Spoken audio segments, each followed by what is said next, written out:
दिवाली पे मिठाई बनानी तो परंपरा बरसों से चली आ रही है और मेरे घर पे भी। पर अब तक मैं बाहर से ही लेके आती थी। पर अब मैंने बनाना कर दिया स्टार्ट और अभी कुछ दिन पहले मैंने बनाए थे गुलाब जामुन, तो घर में पसंद आए बहुत, तो दोबारा डिमांड आई है कि फिर से बनाओ। पर इस बार थोड़ा चेंज है। इस बार जो मावा है वो मैं बाहर से लेके आई हूँ। ये देखो, पहली बार घर वाला यूज़ किया था, तो अब की बार एक्सपेरिमेंट इसके साथ है। ये थोड़ा टाइट है, वो एकदम मतलब नरम था। इसको तोड़ने में मेरी जान निकल रही है, क्योंकि करवा चौथ थी तो नेल्स एक्सटेंशन कराए थे, इसकी वजह से मेरे से अच्छे से टूट नहीं रहा था। पर फिर भी करना तो था, क्योंकि बाहर का मावा है तो ये भी नहीं पता कब का बना हुआ है, मतलब कितने इसकी ड्यूरेबिलिटी है, कितने दिन चल सकता है। तो मैं अपना सामान उठा के आज सबसे पहले यही बनाना स्टार्ट कर दिया, क्योंकि ये ख़राब होने का डर है। और इसमें मैं कुछ कुछ छोटी छोटी ऐसी बातें बताऊंगी जो मैं मतलब कुकिंग करते करते सीख रही हूँ, और मतलब जो मैं अपने एक्सपेरिमेंट कर कर के देख रही हूँ ना, तो उनसे ऐसा नहीं है सब कुछ बेकार, और बहुत सारी मुझे काम की बातें पता चलती है। अब आती है इसको मैश करने की बारी, तो वो आपकी मर्ज़ी, आप हथेली से कर सकते हैं, हाथ की फिंगर से कर सकते हैं। बेटर है हथेली से करोगे तो अच्छा रहेगा। कुल मिला के जो यहाँ काम करना होता है वो होता है इसको बनाना अच्छे से। जितना अच्छा हमारा ये डो बन के तैयार होगा, उतने ही अच्छे हमारे जो गुलाब जामुन बनेंगे, क्योंकि सारी मेहनत हमें यहीं पे लगानी है, यही बहुत अच्छे से तैयार करना। और ये 1 kg मावा है, तो मेरे हाथ दर्द करने लगे हैं इसको करने में, क्योंकि अभी इतना बड़ा सारा काम नहीं किया था, छोटी छोटी चीज़ें बनाती रहती थी। फिर मुझे एक नया आइडिया आया, मैंने जो इसे ऐसे हाथ में पकड़ के रब किया तो स्पीड काफ़ी अच्छी हो गई, और बहुत अच्छे से ये हो रहा था मेरे से। तो आप लोग भी ऐसे ट्राई करना, मतलब जल्दी हो जाता है। तो मतलब मुझे मेन जो काम है इसका, वो बहुत अच्छे से आटा बनाना है इसका, और जितना अच्छा आप इसको बना लोगे वो बहुत मैटर करेगा। देखो धीरे धीरे मैं इसको बना रही हूँ। और एक छोटी सी बात ये है कि इसको ऐसे बनाना क्यों होता है हथेली से। देख यहाँ पे मैंने इसमें ऐड कर दिए मैदा और थोड़ा सा बेकिंग पाउडर। मैदा मतलब 1 किलो मेरे पास गुलाब जामुन के लिए मैं मावा लेके आई, तो इसका 1/4 हमें यहाँ मैदा डालनी होती है, तो मैंने इसकी 1/4 मैदा डाल दी और थोड़ा सा बेकिंग पाउडर। फिर से अच्छे से मैं मैश कर रही हूँ हथेली से। मैं बता रही थी इसलिए मैश करते हैं क्योंकि हाथ जो है ना हमारे ब्लड सर्कुलेशन में गर्म रहते हैं, तो जितना हम हाथ का यूज़ करते हैं उतना जो हमारा सामान है ना उसको गर्माई मिलती है और वो अच्छे से मेल्ट होता है। मेन रीज़न हथेली से या हाथ से करने से ये होता है।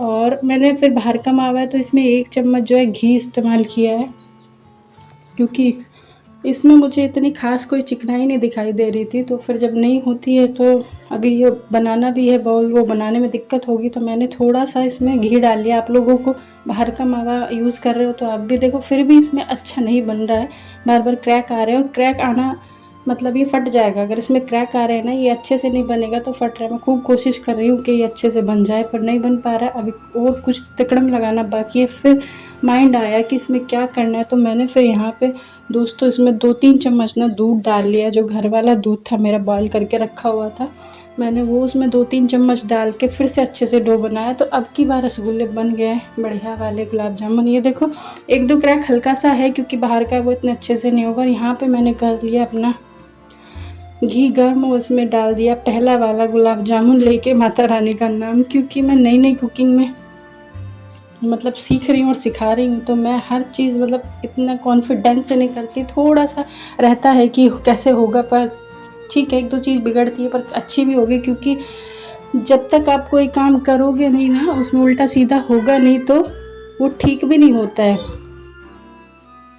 कि कुछ काम आप मतलब सीखने के हिसाब से करते हैं तो बहुत सारी उसमें ऐसी छोटी छोटी बातें पता चलती है ना, जो बहुत काम की होती है। मुझे भी यहाँ पे बहुत सारी ऐसी काम की बातें पता चली जो आपको कोई और बिल्कुल नहीं बता सकता, पर हाँ मैं बता सकती हूँ। तो फ्रेंड्स, पहली काम की बात तो ये है कि हमें ऑयल ना तो ज़्यादा कम मतलब मीडियम रखना है, ना तो लो रखना है, ना हाई फ्लेम रखना है। अगर आप स्लो रखोगे गैस का फ्लेम तो रसगुल्ले फट जाएंगे, और अगर बहुत ज़्यादा तेज़ रखोगे तो वो ऊपर से सिक जाएंगे और अंदर से कच्चे रह जाएंगे। और यहाँ हमें इसका इस्तेमाल नहीं करना है, जो चमचा रखा है इसको धीरे धीरे कढ़ाई को हिला के ही हमें गुलाब जामुन को जो है सेकना है, क्योंकि स्टार्टिंग में अगर आप लगा दोगे तो ये फट जाते, टूट जाते। अब देखो उनका कलर अच्छे से आ गया, तो अब मैंने ये फोक की हेल्प से निकालने शुरू कर दिए। एक आपको दिखाती हूँ, बहुत अच्छा कलर आया है और देखने में बहुत अच्छे लग रहे हैं।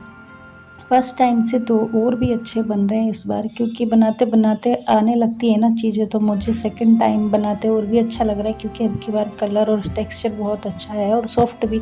लास्ट टाइम क्या था, हल्के से टाइट रह गए थे, क्योंकि मुझे ये आइडिया नहीं था कि मतलब पूरा तेज़ गरम तेल में नहीं डालते हैं, हल्का सा तेज़ करने के बाद उसको लो फ्लेम कर लेना। आप ये गलती मत करना, क्योंकि मैं कर चुकी हूँ तो मैं सीख गई हूँ। मीडियम फ्लेम पे हमें इनको रखना होता है। जैसे जैसे आपको लगता है तेल ठंडा हो रहा है, फिर थोड़ी तेज़ कर दो, और जैसे लग रहा है बहुत तेज़ हो गया है तो फिर स्लो कर दो, नहीं तो जैसे मेरा एक जल गया है ना, ऐसे हो जाएगा। चलो, सारे रसगुल्ले गुलाब जामुन बन गए, अब बनाते चाशनी की बारी।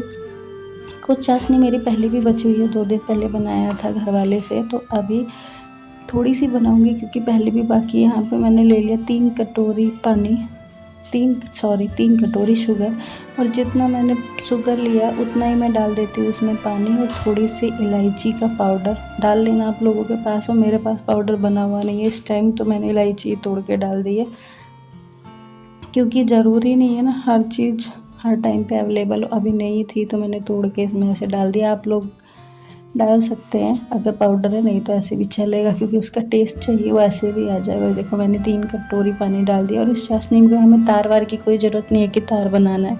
बस नॉर्मली इसको एक बार अच्छे से गर्म कर लेना, एक उबाल लेके आना है और फिर गैस को बंद कर देना। इतनी ही चाशनी है, वो पहले वाला झंझट ख़त्म हो गया कि तार बनाओ ये बनाओ। अब ऐसा नहीं है, फटाफट से चाशनी हो जाती है रेडी। अब देखो, मेरी भी होने वाली है, और ये आ गया इसमें उबाल। अब मैं करने वाली हूँ उसको बंद।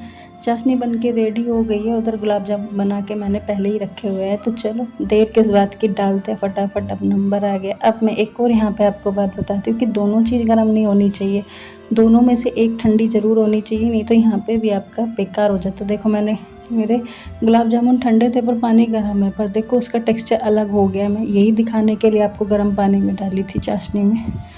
चाशनी थोड़ी ठंडी करके डालोगे तो और अच्छा हो जाएगा। और दोनों चीज़ तो गर्म बिल्कुल नहीं होनी चाहिए, फट इससे क्या आपके गुलाब जामुन फट जाएंगे और करी कढ़ाई मेहनत पानी में चली जाएगी। तो रसगुल्ले बन के हो गए हैं रेडी। मेरे यहाँ रसगुल्ले ही बोलते हैं तो मैं रसगुल्ला ही बोल रही हूँ, आपके यहाँ जो बोलते हैं वो चलेगा, गुलाब जामुन या जो भी। वीडियो अच्छी लगी है तो लाइक और शेयर कमेंट सब्सक्राइब जरूर कर लेना, और मिलते हैं नेक्स्ट वीडियो में।